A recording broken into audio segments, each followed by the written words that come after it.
Bonjour, bonjour à tous. Nous retrouvons Roland Reich, moine zen, qui enseigne dans différents pays en Europe et dans de nombreuses villes en France, afin de poursuivre avec lui l'entretien commencé dimanche dernier, entretien qui concerne l'ultime enseignement donné par Maître Dogen. Cet enseignement porte notamment sur les 8 qualités, 8 aspects que Maître Dogen recommande à tout être humain de développer, c'est-à-dire à toute personne désireuse de trouver la paix du cœur et de l'esprit. Roland Reich, bonjour. Bonjour. Alors, la semaine dernière, nous avons parlé des 2 premiers aspects de l'éveil selon Maître Dogen. Je vous laisse les résumer en quelques mots, pour ceux qui n'étaient pas là, bien sûr. Oui, le premier aspect, c'était d'avoir peu de désirs, d'arrêter de perdre son temps à courir après beaucoup de désirs, pour se centrer peut-être sur un désir plus essentiel, qui est le désir d'éveil. Et puis, le deuxième aspect... se satisfaire finalement.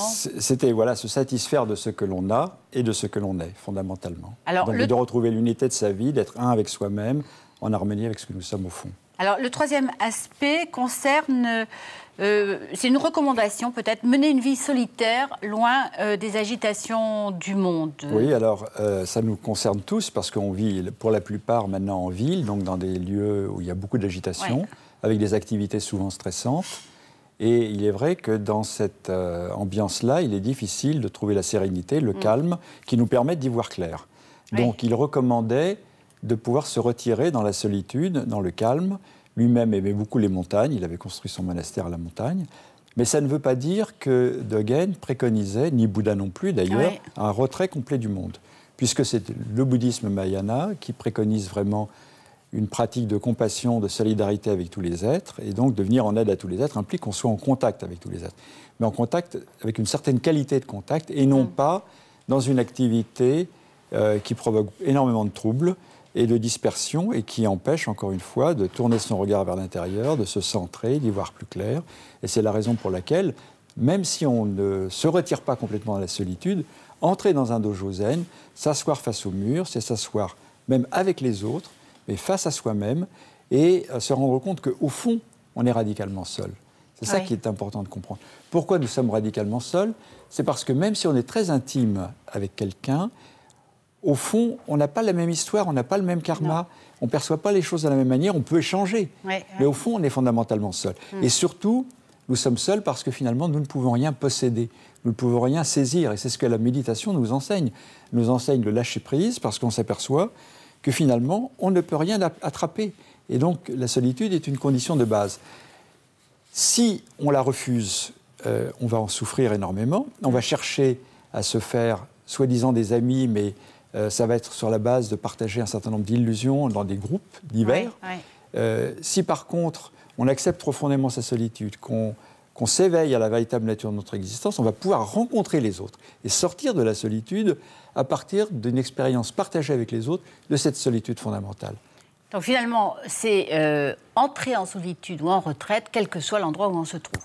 Oui, moi je crois qu'il est important d'être capable de faire des allers-retours entre être en contact avec les autres, être sociable, être à l'écoute, et puis pas se laisser déborder, pas se laisser submerger, et pouvoir se retirer. Se recentrer. Et voilà, et c'est ça la pratique du zazen, la pratique de la méditation, c'est être capable de revenir à son corps, à sa respiration, de se recentrer sur soi-même, dans une solitude même toute relative. Oui. Alors, quatrième aspect, il s'agit de l'effort permanent. On le traduit souvent par faire un effort permanent. Et Dogen prend, ou Maître Nishimaru, je ne sais plus, vous allez me dire, prend l'exemple de la goutte d'eau qui... Parce que c'est un exemple qui est parlant, donc je vous laisse... L'exemple de la goutte d'eau, c'est une goutte d'eau, si elle tombe régulièrement au même endroit, va percer la roche la plus solide. Et alors donc, ça veut dire que l'effort constant, même si ce n'est pas un immense effort, mais un effort régulier, une pratique régulière de la méditation, du zazen, un respect constant des préceptes, etc., va finalement transformer complètement notre vie, va faire de notre vie une vie éveillée à partir d'une pratique constante.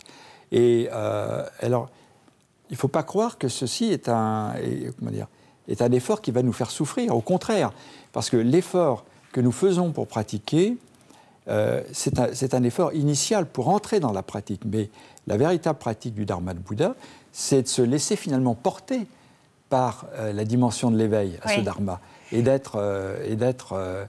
suivre cela après naturellement, parce qu'au fond Il s'agit d'être authentiquement ce que nous sommes. Oui. Et dès l'instant qu'avec une certaine pratique régulière, nous entrons en contact avec cette dimension de notre vie, ça nous porte après. C'est le sens de la discipline, finalement.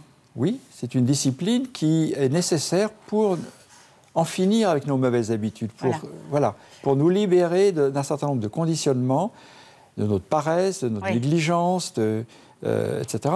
Et aussi des fois de nos mauvaises habitudes posturales, au niveau du corps ou de la respiration, de certaines habitudes de pensée. Oui. Donc c'est un effort vraiment constant de pratiquer. En fait, Maître Dogen disait, c'est au fond faire l'effort constant de pratiquer le premier grand vœu pur, qui est le vœu de pratiquer le bien. Ça paraît. C'est magnifique. Oui, non, ça paraît tout ça, mais vraiment pratiquer le bien. Si tout le monde se disait, mais juste ça dans cette vie, pas besoin de chercher très loin. Oui, juste pratiquer le bien. Pratiquer le bien, ça ne veut pas dire en suivant un dogme qui vous dit ce qui est bien, mais pratiquer le bien en ayant la réflexion de se dire, mais quelles sont les conséquences de mes actions, de mes paroles, de mes pensées, et de faire en sorte que ces paroles, ces actions et ces pensées conduisent au bonheur, au bien-être, à la libération de soi-même et des autres, à égalité. Alors, au départ, il y a quand même une action volontaire, évidemment, pour générer cet effort-là, et après, ça se fait tout seul. Oui, et puis de temps en temps, il faut revenir à l'effort volontaire aussi. Mais il ne faut pas croire que c'est toujours l'effort volontaire, parce que sinon, on est dans la tension, dans la dualité. Or, la pratique de la voie du Bouddha, c'est une pratique de libération. Alors, peut-être que le terme n'est pas bon, il y a peut-être la motivation de départ. Non, le bon terme, c'est l'énergie. Une énergie constante, appliquée dans la même direction. Voilà, c'est donc... Alors, on passe ensuite au 5e aspect, qui est la préservation de la pensée juste. C'est très important. Oui, c'est-à-dire ne pas s'illusionner. Cet aspect a été traduit de différentes manières. Oui. Soit penser juste, soit ne pas s'illusionner. Voilà. Mais si on regarde bien au fond ce que dit Maître Dogen dans ce paragraphe-là, il s'agit en fait d'une pratique de l'attention juste, c'est-à-dire d'être véritablement attentif à ce qui est tel que c'est, et en plus de se rappeler. Dans l'attention, il y a la notion de mémoire, c'est-à-dire être attentif à l'enseignement du Dharma, l'écouter, s'en pénétrer et ne pas l'oublier, s'en souvenir et le pratiquer constamment. Et on sait que c'est très difficile quand on pratique, de ne pas oublier l'enseignement. Et souvent, quand on oublie, c'est parce qu'on n'a pas été suffisamment attentif. Et l'enseignement du Dharma, ce n'est pas seulement les sutras ou l'enseignement de Maître Dogen dans le Shobogenzo, c'est aussi l'enseignement de la pratique de la méditation. C'est ce que l'on réalise dans la pratique de Zazen. Et une méditation qui ne soit pas erronée, comme ça peut être parfois le cas. Voilà, c'est-à-dire une méditation qui libère véritablement, donc une libération avec un esprit sans avidité. Sans avidité. Alors, 6e aspect, ça va vite, excusez-moi, donc c'est la stabilité du zen. C'est traduit comme ça, ou c'est traduit aussi par résider dans la vérité. Oui, mais en réalité, c'est la pratique du samadhi. Voilà. C'est-à-dire... Alors, qu'est-ce que c'est, le samadhi ? Le samadhi, c'est l'état d'esprit dans lequel toute l'agitation mentale s'est calmée parce qu'on a réussi à retrouver une unité intérieure et une unité avec l'objet de la méditation. Alors, on va dire que le zazen est une méditation sans objet. Mais... néanmoins, on a un support de concentration. Et le support de la concentration, c'est par exemple le corps ou la respiration. Devenir totalement un avec son corps, devenir un avec sa respiration, amène l'esprit à être profondément unifié. À partir de ce moment-là, la conscience devient lisse, calme, comme la surface d'un lac, quand le vent a cessé de souffler. Et l'image du samadhi, c'est que dans cet esprit calme et stable, la vérité vient se refléter naturellement. D'une part, nous devenons plus transparents à nous-mêmes, on va dire, plus transparents à notre réalité intérieure, et puis surtout plus capables de voir les choses telles qu'elles sont, parce qu'on ne va plus être perturbé par nos émotions, nos pensées, l'agitation du mental. Le mot exact pour ce principe, ça s'appelle Zenjo. Zenjo, c'est ça ? Zenjo, oui, c'est le samadhi du zen. Voilà. Et Jo, donc, c'est cette stabilité, cette immobilité, finalement, qui permet de ne pas se disperser. C'est très important à l'époque actuelle, où on se disperse beaucoup trop. Oui, oui. Et ça implique, pour ça, d'être extrêmement attentif à tout ce que nous faisons, à notre corps, à notre respiration, à nos gestes, et de ne pas perdre le fil, de rester complètement attentif. Alors, Maître Deshimaru disait aussi, non, le Bouddha a dit, si vous contrôlez votre esprit, vous pourrez comprendre l'ordre cosmique et l'interdépendance. Donc, on comprend que c'est vraiment essentiel. Oui, tout à fait. Alors, 7e aspect, la sagesse produite par Zazen ou pratique de la sagesse suprême? Je dirais que la sagesse, c'est d'apprendre à se connaître soi-même et de vivre en harmonie avec le dharma. Le dharma, ça veut dire la réalité de soi-même. Et soi-même n'est pas limité à soi-même. Soi-même, c'est son existence en relation avec tous les êtres, avec tout l'univers. Donc, c'est le non-soi, c'est l'impermanence, c'est l'interdépendance. Ce sont ces différents aspects de cette réalité avec laquelle nous entrons en contact dans la méditation qui, lorsqu'on en est vraiment pénétré, devient sagesse si on vit à partir de ça, si on vit en harmonie avec ça, si on ne trahit pas cette intuition, cet éveil, par notre comportement, par nos attitudes. C'est une sagesse, je crois, qui allie à la fois une intelligence de l'intellect et du corps. Les deux sont complètement associés. Oui, c'est-à-dire c'est l'être dans sa totalité. L'être dans sa totalité en harmonie avec la voix. Sinon, c'est un savoir, ce n'est plus une sagesse. Oui, c'est ça.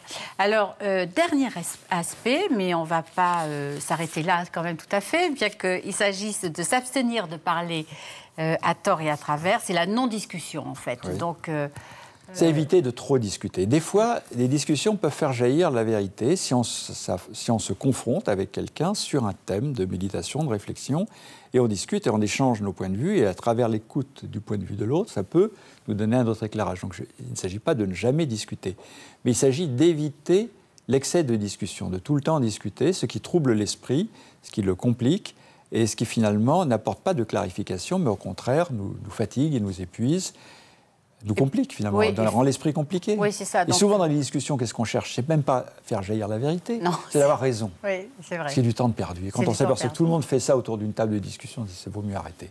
Ça sert à rien. C'est pour ça que finalement le silence est toujours très important dans les pratiques du zen, y compris quand on mange par exemple. Oui, revenir au silence. Le silence, c'est pas seulement de fermer sa bouche, c'est le silence intérieur. D'arrêter l'agitation mentale et donc de développer une réceptivité au dharma, à la réalité telle qu'elle est, et aux autres qui sont autour de nous, et faire de la place, avoir de la place dans son propre cœur, dans son propre esprit pour accueillir l'autre, les autres, la nature, l'enseignement.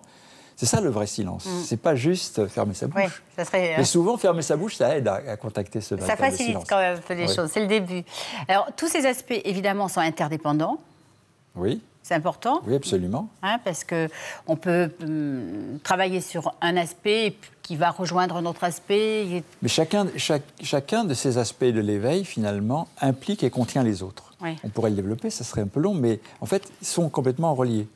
Par exemple, avoir peu de désir, ça implique la sagesse. Oui. Mais ça implique aussi la pratique constante, donc l'effort, etc. Et alors, en conclusion... Ça implique la méditation juste, et puis etc. Alors, en conclusion, on voit à quel point, finalement, cet enseignement qui a été donné au XIIIe siècle est terriblement actuel pour notre époque, et à quel point nous en avons besoin. Oui, il est à la fois moderne et complètement universel. Je crois que tous les êtres humains ont besoin d'un tel enseignement. C'était la raison pour laquelle je souhaitais en parler. Merci beaucoup, Roland. Après, il reste à le pratiquer. Après, absolument. Il nous reste à le pratiquer. Merci beaucoup, Roland. Alors, les livres que nous vous proposons cette semaine, tout d'abord ceux de notre invité Roland Reich, Aux origines du Zen Soto, La voix de l'oiseau et le miroir de Bouddha, sont publiés aux éditions Yuno Koussin. Et vous pouvez vous les procurer notamment au dojo de Nice où enseigne Roland Reich. Et ces 3 tomes du Shobogenzo, qui est l'œuvre majeure de Maître Dogen, sont traduits par Yoko Rimo et publiés par les éditions Sully. La phrase du jour à méditer est de Maître Dogen. La voix est inhérente à chaque être, mais son éveil dépend des autres êtres grâce auxquels nous pouvons progresser sur la voie. C'est la fin de cette émission. Merci de nous avoir accompagnés. Je vous souhaite de passer une magnifique journée, une très très belle semaine. Je vous retrouve, quant à moi, avec bonheur dimanche prochain. À dimanche.